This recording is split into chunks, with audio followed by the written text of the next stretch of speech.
Good afternoon, you wee bastards, and welcome back to another War Thunder video with Koala. So today, lads, we're talking about the new premium jets coming in update 1.87, and I want to talk for a wee bit about why I do not believe you should pre-order them at least. As for buying them come patch time, I do plan on revisiting them once the patch drops, and I will get back to you on that one. Now, first thing I'm going to say is that, of course, you should follow your own opinion. I just hope I can help you form that opinion if you haven't already, so that you don't regret a purchase or feel like you've wasted your money. Unfortunately, I do have some negative things to say about these vehicles, or should I say these bundles, these premiums. The vehicles themselves are fine, don't get me wrong, they should perform decently, but of course we'll get into that. I've always been kind of known for not being afraid to call out Gaijin on some of the things they do wrong, or at least not suck up to them. I want you lads to know that I'm always going to be loyal to the player base first, even if Gaijin might not like me for it sometimes, rather than lick their boots like some other people I won't name often do. Credit where credit is due, don't get me wrong, and I always try and praise Gaijin when they deserve it, but I'm not going to, let's say, advertise a premium as being a good premium to buy when I would not buy it myself and do not think that you lads should. I want you lads to be happy with the premiums if you do get them, so I won't lie to you or sugarcoat them. I will try to be completely objective here as much as I possibly can. Please keep in mind before we get started that I have not played these vehicles yet, I have not seen their statistics, but I know where the holes in my kind of knowledge base are,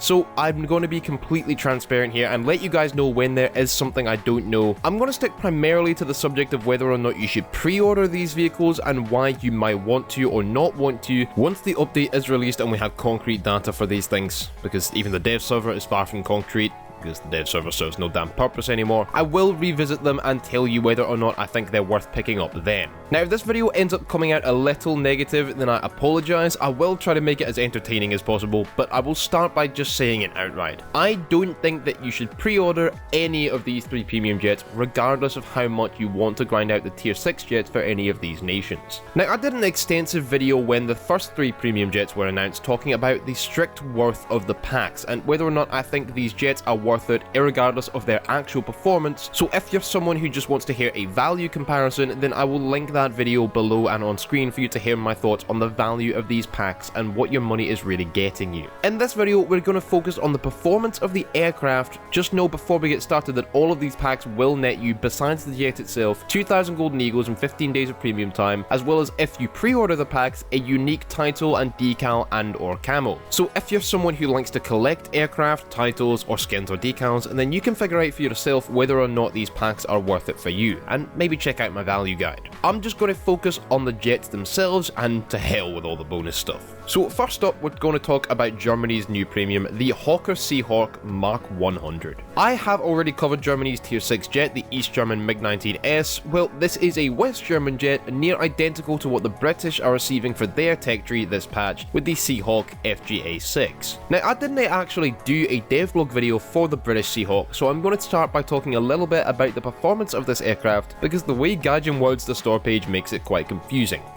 And I have my suspicions as to why they might have done this. Very clever, Gaijin. So this aircraft is extremely similar to the FGA-6 model. These are late variants of this aircraft and are powered by the same Rolls-Royce Nene Mark 103 turbojet engine that also powers the F9F Panther as the Pratt & Whitney J42 and the MiG-15 as the Klimov VK1, among others. 2 of these engines are capable of powering the Seahawk's FGA-6 and Mark 100 up to around 960 kph. No, these are not going to be 9.0s, at least they better not be. The German Mark 100 should actually be slightly slower than the British variant though, due to having a larger tailplane, and this is where the devlog for this aircraft makes things very confusing. It talks about the Mark 100 being a significant upgrade to those variants in Royal Navy service. It talks about upgrades to combat abilities. Guys, they are talking about the Mark 100 in relation to the original variant of the Seahawk, not the FGA-6 that Britain is getting this patch. They make it sound better than it is, as if it's going to be superior to the British variant we'll get in game.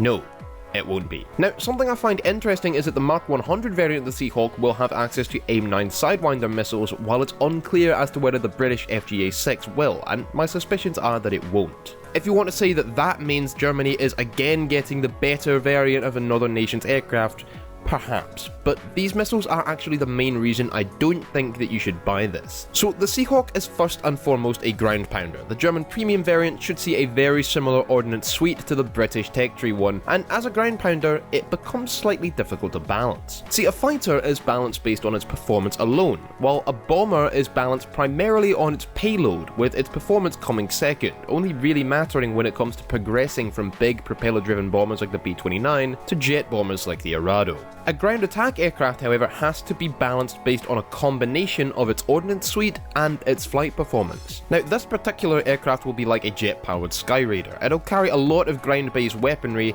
I don't believe any guided air-to-ground options like bullpups or equivalent of that nature, but the potency of its ordnance load means that it should be balanced up against strict fighters that are superior to it as fighters. This means probably 8.0, maybe even 8.3. It's a jack of all trades, whereas a strict fighter is a master of its one.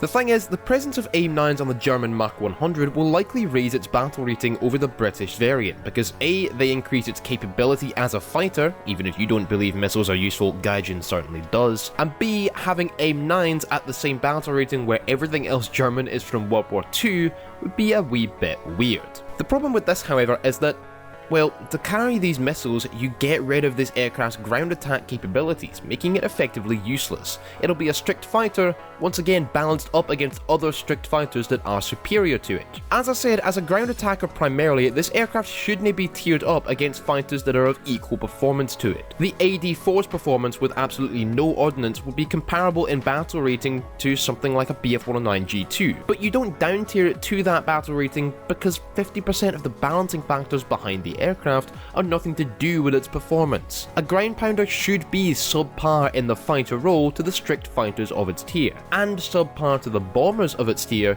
in amount of ordnance it can carry, because of the fact that it does both jobs. So carrying the Sidewinders on the Mach 100 will not be a good idea. It's not what the aircraft's for. It effectively just turns it into a very crappy fighter. If you just want it as a ground pounder to support your lineup in tank battles, then be my guest and grab it, although definitely wait until we've seen it on the dev server to do so. You do not lose pre-order bonuses if you wait till after the dev server. If you want a fighter, well, this isn't it, even if it does get those shiny new missiles. Now, this is the only premium so far out of the 6 premium jets that is truly unique. Germany doesn't actually have any aircraft like this in their tech tree.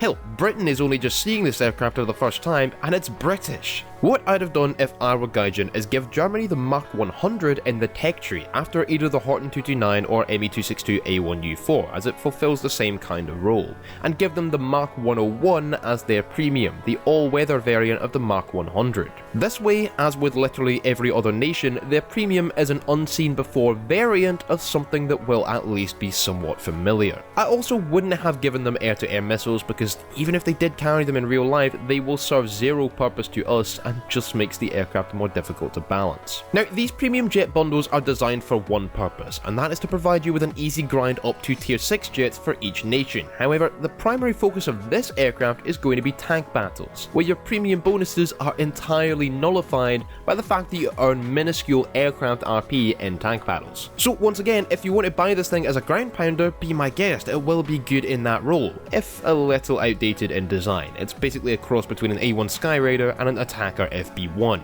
But do not buy this thing thinking that it will get you to your MiG-19S more easily. You'd be far better just putting a talisman on a jet fighter and using that. Even if you're still at low tier with German aircraft, do not buy this to skip the grind. If you don't feel like you need an 8.0 ground attacker, don't get this. Of course, I could be wrong about the battle rating. It might be 7.7, it might be 8.3, but that doesn't change my opinion too much anyway. My overall thoughts on the Hawker Seahawk Mach 100, it's a definite no to pre-ordering. Now let's cross over to France, which is receiving the SO-4050 Voltor 2A used by the Israeli Defense Force in the Six-Day War of June 1967. This aircraft is more similar to the premiums we've already seen for the 3 nations that got them last patch. It's a slightly different take on a very familiar aircraft. I don't have much to say on this one. We all know what the Voltor 2A is. It's a tactical jet bomber slash jet heavy fighter with an impressive bomb load and 4 offensive DEFA cannons, which by the way lads are great for popping pillboxes if you're not comfortable using this thing as a fighter. It has a top speed just under 1100 kph and is really France's top performing jet, even if the Mystère 2C might be the more conventional aircraft type compared to the rest of top tier. Now, the Israeli Air Force Votor adds to the ordnance options 4 Python-class infrared air-to-air missiles named Shafir-1.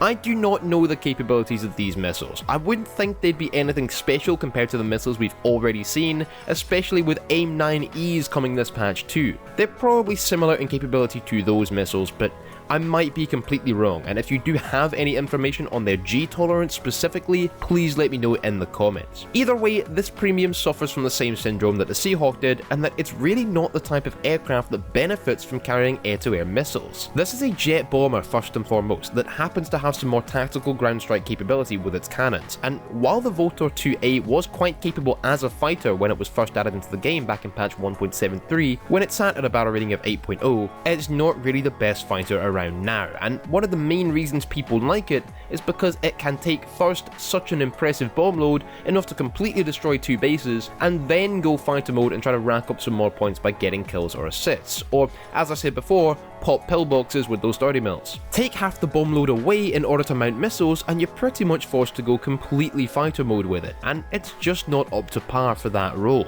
Now, there are 2 things I don't know here. Like I said, I'm going to be completely transparent in this video. Number 1 is the capability of the Shafir-1s, and number 2 is whether or not you'll still be able to carry ordnance in the interior bomb bay of the Votor 2A while it's carrying said missiles. If it can, and the missiles are good, then it might be worthwhile buying, dependent on if it stays at battle rating 9.0. If it can't, and the missiles are only on the level of AIM-9Bs or even AIM-9Es, then this aircraft will be a definite no. Once again, you're better off just putting a talisman on the tech tree Votor 2A, although I will say that unlike the Seahawk, if you're still only sitting at rank 2 or 3 in France and you would want an easy way to skip the grind, and you also want to play with some missiles, then this will be a good way to do that. The Seahawk will not, because once again, it's really meant to be used in tank battles, not air battles, so it won't really speed up your grind. My overall opinions on this aircraft, until we know more about it, it's a no from me, and considering that the dev server is really quite useless for gathering information on the strict stats or battle ratings of vehicles, I'm going to say an outright no to pre-ordering, even after the dev server. Wait till the live server, see what it can do,